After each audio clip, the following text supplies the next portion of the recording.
சத்திருக்கிறோம்.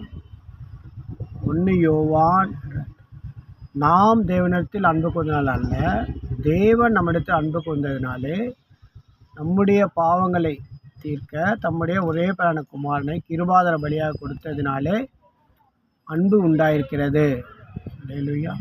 நாம் தேவனிடத்தில் அன்பு கூர்ந்ததினால் அல்ல, தேவன் நம்மிடத்தில் அன்பு கூர்ந்ததினாலே நம்முடைய ஒரே பேரான குமாரனை நம்முடைய பாவங்கள் தீர்க்க கிருபாதார பலியாக கொடுத்ததினாலே அன்பு உண்டாயிருக்கிறது.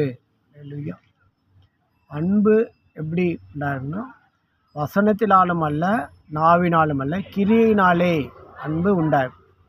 ஸோ தேவன் செய்த கிரியை என்னென்னா, தம்முடைய ஒரே பேரான குமாரனை கொடுத்து அந்த கிரியை நிமித்தம் அன்பு உண்டாயிருக்கிறது. அல்லேலூயா. ஸோ நாமும் மற்றவங்களுக்கு தேவையான கொடுக்கும்போது அந்த அன்பு வெளிப்படும்.